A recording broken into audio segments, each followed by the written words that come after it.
मेघनाद, जिसे राजपुत्र मेघनाद या इंद्रजीत के नाम से भी जाना जाता है, लंका के राजा रावण का पुत्र था। अपने पिता की तरह यह भी स्वर्ग विजय था। इंद्र को परास्त करने के कारण ही ब्रह्मा जी ने इसका नाम इंद्रजीत रखा था।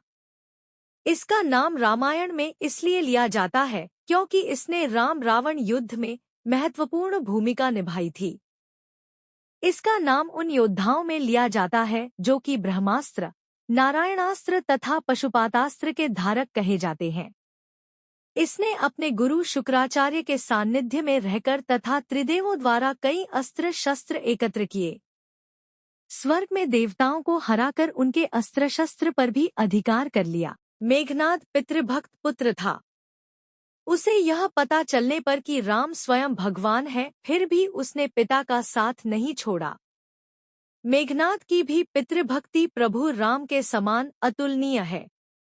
जब उसकी मां मंडोदरी ने उसे यह कहा कि मनुष्य मुक्ति की ओर अकेले जाता है, तब उसने कहा कि पिता को ठुकरा कर अगर मुझे स्वर्ग भी मिले तो मैं ठुकरा दूंगा। मेघनाद रावण और मंदोदरी का सबसे ज्येष्ठ पुत्र था। क्योंकि रावण एक बहुत बड़ा ज्योतिषी भी था, जिसे एक ऐसा पुत्र चाहिए था जो कि अजर, अमर और अजय हो, इसलिए उसने सभी ग्रहों को अपने पुत्र की जन्म कुंडली के 11वें लाभ स्थान पर रख दिया। परंतु रावण की प्रवृत्ति से परिचित शनिदेव 11वें स्थान से 12वें स्थान, व्यय हानि स्थान पर आ गए, जिससे रावण को मनवांछित पुत्र प्राप्त नहीं हो सका। इस बात से क्रोधित रावण ने शनिदेव पर पैर से प्रहार किया था। मेघनाद के गुरु असुरगुरु शुक्राचार्य थे। किशोरावस्था 12 वर्ष की आयु होते होते इसने अपनी कुलदेवी निकुंभला के मंदिर में अपने गुरु से दीक्षा लेकर कई सिद्धियां प्राप्त कर ली। एक दिन जब रावण को इस बात का पता चला, तब वह असुरगुरु शुक्राचार्य के आश्रम में पहुंचा। उसने देखा कि असुरगुरु शुक्राचार्य मेघनाद से एक अनुष्ठान करवा रहे हैं। जब रावण ने पूछा कि यह क्या अनुष्ठान हो रहा है, तब आचार्य शुक्र ने बताया कि मेघनाद ने मौन व्रत लिया है। जब तक वह सिद्धियों को अर्जित नहीं कर लेगा, मौन धारण किए रहेगा। अंततः मेघनाद अपनी कठोर तपस्या में सफल हुआ और भगवान शिव ने उसे दर्शन दिए। भगवान शिव ने उसे कई सारे अस्त्र शस्त्र, शक्तियां और सिद्धियां प्रदान की, परंतु उन्होंने मेघनाद को सावधान भी कर दिया कि कभी भूलकर भी किसी ऐसे ब्रह्मचारी का दर्शन न करे जो 12 वर्षों से कठोर ब्रह्मचर्य और तपश्चर्या का पालन कर रहा हो। इसीलिए भगवान श्रीराम जी ने लक्ष्मण जी से 12 वर्ष तक कठोर तपस्या करवाई थी। वरदान पाने के बाद मेघनाद एक बार फिर से असुर गुरु शुक्राचार्य की शरण में गया और उनसे पूछा उसे आगे क्या करना चाहिए। तब असुरगुरु शुक्राचार्य ने उसे 7 महायज्ञों की दीक्षा दी, जिनमें से एक महायज्ञ भी करना बहुत कठिन है। यह भी कहा जाता है कि मेघनाद का नाम उन योद्धाओं में लिया जाता है जो कि आदिकाल से इन महायज्ञ को करने में सफल हो पाए हैं। ऐसा भी कहा जाता है कि भगवान श्री विष्णु जी रावण पुत्र मेघनाद और सूर्य पुत्र कर्ण के अतिरिक्त आदिकाल से ऐसा कोई नहीं है जो वैष्णव यज्ञ कर पाया हो। देवासुर संग्राम के समय जब रावण ने सभी देवताओं को इंद्र समेत बंदी बना लिया था और कारागार में डाल दिया था, उसके कुछ समय बाद एक समय सभी देवताओं ने मिलकर कारागार से भागने का निश्चय किया और साथ ही साथ रावण को भी सुप्त अवस्था में अपने साथ बंदी बनाकर ले गए। परंतु मेघनाद ने पीछे से अदृश्य रूप में अपने दिव्य रथ पर आरूढ़ होकर देवताओं पर आक्रमण किया। देव सेनापति भगवान कार्तिकेय ठीक उसी समय देवताओं की रक्षा के लिए आ गए, परंतु मेघनाद को नहीं रोक पाए। मेघनाद ने न केवल देवताओं को पराजित किया अपितु अपने पिता के बंधन खोलकर और इंद्र को अपना बंदी बनाकर वापस लंका ले आया। जब रावण जागा और उसे सारी कथा का ज्ञान हुआ, तब रावण और मेघनाद ने यह निश्चय किया इंद्र का अंत कर दिया जाए।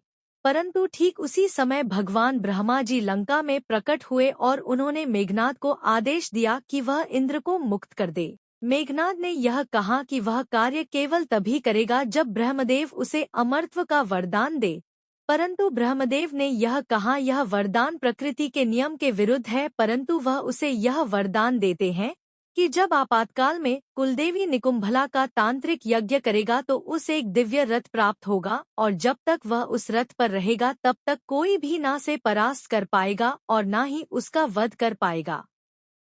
परंतु उसे एक बात का ध्यान रखना होगा कि जो उस यज्ञ का बीच में ही विध्वंस कर देगा वही उसकी मृत्यु का कारण भी होगा। और साथ ही साथ ब्रह्मदेव ने यह वरदान भी दिया कि आज से मेघनाद को इंद्रजीत कहा जाएगा, जिससे इंद्र की ख्याति सदा सदा के लिए कलंकित हो जाएगी। मेघनाद का विवाह नागराज अनंत की पुत्री देवी सुलोचना जी के साथ हुआ था। जब भगवान श्री राम ने हनुमान जी को माता सीता की खोज में भेजा और हनुमान जी जब लंका में अशोक वाटिका में माता सीता से मिले, उसके उपरांत हनुमान जी ने अशोक वाटिका को तहस-नहस करना आरंभ कर दिया। रावण के सारे सैनिक एक एक करके या तो वीरगति को प्राप्त हो गए या तो पराजित होकर भागने लगे। जब रावण को इसी सूचना मिली तो उसने पहले सेनापति जाम्बमाली और उसके उपरांत अपने पुत्र राजकुमार अक्षय कुमार को भेजा, परंतु दोनों ही वीरगति को प्राप्त हो गए। अंत में रावण ने अपने पुत्र युवराज इंद्रजीत को अशोक वाटिका भेजा। जब इंद्रजीत और हनुमान जी के बीच युद्ध आरंभ हुआ तब इंद्रजीत ने अपनी सारी शक्ति, अपनी सारी माया, अपनी सारी तांत्रिक विद्या, अपने सारे अस्त्र शस्त्र सब प्रयोग करके देख लिए, परंतु वह सब के सब निष्फल हो गए। अंत में इंद्रजीत ने हनुमान जी पर ब्रह्मास्त्र का प्रयोग किया। हनुमान जी ने ब्रह्मास्त्र का मान रखने के लिए उसमें बंध जाना स्वीकार कर लिया और उसके उपरांत वे दोनों रावण के दरबार की ओर चल पड़े। कुंभकर्ण के अंत के बाद रावण के पास अब केवल एक उसका पुत्र इंद्रजीत ही रह गया था। उसने इंद्रजीत को आदेश दिया कि वह युद्ध की ओर कूच करे। इंद्रजीत के नागपाश में बंधे हुए भगवान श्री राम और लक्ष्मण जी, इंद्रजीत ने अपने पिता के आदेश पर सबसे पहले कुलदेवी माता निकुंभला का आशीर्वाद लिया और उसके उपरांत हुआ रणभूमि की ओर चल पड़ा। जैसे ही युद्ध आरंभ हुआ एक एक करके सारे योद्धा इंद्रजीत के हाथों या तो वीरगति को प्राप्त हो गए, या तो भागने लगे, या तो पराजित हो गए। अंत में लक्ष्मण जी और इंद्रजीत के बीच द्वंद्व होने लगा। जब इंद्रजीत के सारे अस्त्र विफल हो गए तो उसने अदृश्य होकर पीछे से सारी वानर सेना भगवान श्री राम और लक्ष्मण जी पर नागपाश का प्रयोग किया। तभी हनुमान जी को एक युक्ति सूझी कि भगवान गरुड़ इस नागपाश को काट सकते हैं। अतः हनुमान जी तुरंत ही गरुड़ जी को ले जाएं और गरुड़ जी ने सभी को नागपाश के बंधन से मुक्त कर दिया। दोस्तों, यह जानकारी आप लोगों को कैसी लगी?